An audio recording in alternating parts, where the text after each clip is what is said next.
کۆتا قۆناغی سەرژمێری دەستی پێکرد و پزیشکان نیشتەجێ خولاویش لە سلێمانی گرتبوونەوە. سڵاوتان لەبێت. بەرنامەی کاری یەکەم دانیشتنی خولی شەشەمینی پەرلەمانی کوردستان بڵاوکرایەوە. بەپێی بەرنامەکە دانیشتنەکە کاتژمێر 11 پێشنیوەڕۆی ڕۆژی دووشەممە 2/12/2024 دەست پێ دەکات و پاش خوێندنەوەی چەندایەتێک لە قورئانی پیرۆز و 1 دقیقە وەستان بۆ ڕێزلێنان لە گیانی پاکی شەهیدان، سەرۆکی دانیشتنەکە کاندیدا هەڵبژێراوەکان بانگێش دەکات بۆ سوێند خواردنی یاسایی و پاشان دانیشتنەکە بە پێی پەیڕەوی ناوخۆی پەرلەمان بەڕێوە دەچێت. لە یەکەم دانیشتندا سەرۆکی دیوانی سەرۆکایەتی پەرلەمان بانگی بە تەمەنترین ئەندام دەکات بۆ ئەوەی ببێتە سەرۆکی دانیشتنەکە.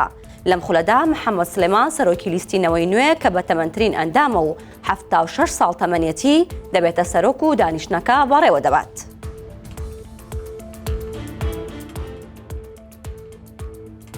سێم قۆناغی سەرژمێری دەستی پێکرد کە کۆتا قۆناغە و بژمێرەکان بۆ 77 پرسیارەکە لە دەرگای ماڵانیاندا. دڵزار حەمە ساڵح بەڕێوەبەری ئاماری هەولێر بە 964 وت کارمەندانی سەرژمێری لە بژمێرەوە بوون بە توێژەر.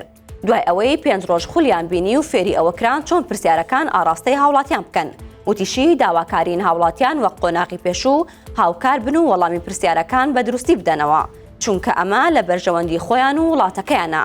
پلان وایە تا 10/12/2024 سەرژمێری گشتی لە دانیشتوانی کوردستان و عێراق بە تەواوەتی کۆتایی بێت. پزیشکان نیشتەجێی خولاو تووڕەن و لە بەردەم نەخۆشخانەی شار لە سلێمانی گرت بوونەوە بەهۆی دواکەوتنی موچەوە. خۆیان تااقەتی دەوامیان نەماوە و لە ژیان بێزار بوون. لەوەش خراپتر بەڕێوەبەرایەتی گشتی تەندروستی سلێمانی دەوامی بۆ دووهێندە زیاد کردوون. دکتۆر ڕەهێڵ ئەحمەد نوێنەری پزیشکانی نیشتەجێی خولاو بە 964 وت نزیکەی 500 پزیشکین.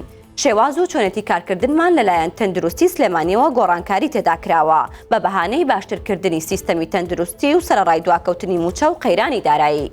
دەواممان زیادی کردووە. وتیشی نامانەوەی بایکۆتی دەوام لە ناوەندە فریاگوزاریەکان و ئەو شوێنانە بکەین کە پزیشکی لێ نییە.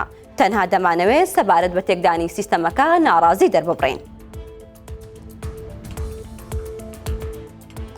لە هەرێمی کوردستان بۆ ئەمساڵی خوێندن نزیکەی 7000 قوتابی دابڕا و گەڕێنراونەتەوە بەرخوێندن و پشکی شێریش بەرپارێزگای هەولێر کەوتووە. بە پێیدادایە کە وەزارەتی پەروەردەی هەرێم بڵاوی کردوتەوە ئەمساڵ 6887 قوتابی لە هەرێمی کوردستان گەڕێنراونەتەوە بەرخوێندن. لەو ژمارەیەش 3025 قوتابی دابڕا و لە هەولێرن.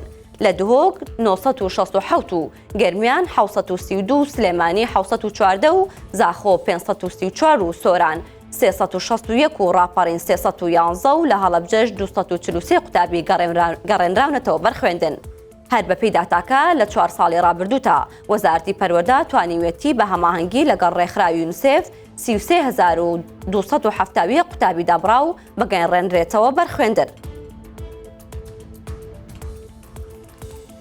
باڵە بەڕێزان سەرنجتان بۆ هەواڵێکی تر ڕاکێشم لە ماڵپەڕی 964 ئەمڕۆ لە دهۆک لەلایەن کەسێکەوە تەقە لە بینایی دادگای گشتی کراوە و کەسێک بووە کە بە سیارێکی تایبەت هاتۆتە بەردەم بیناکە و بە هەڕەمەکی تەقەی کردووە. دواتر سواری ئۆتۆمبیلەکە بۆ ڕۆشتووە. خۆشبەختانە هیچ زیانێکی گیانی نەبوو، هیچ کەسێک بریندار نەبووە. سەرچاوەیەک لە ئاسایش بە 964 وتووە کە ئەو کەسە ئێستا دەست بەسەر کراوە و خۆی ڕادەستی پۆلیس کردووە و شاید حاڵێک لەوێت چەندگرتە ڤیدیۆیەکی تۆمار کردو لە کاتی تاقەکردنەکەیە و بۆ 964 ناردووە.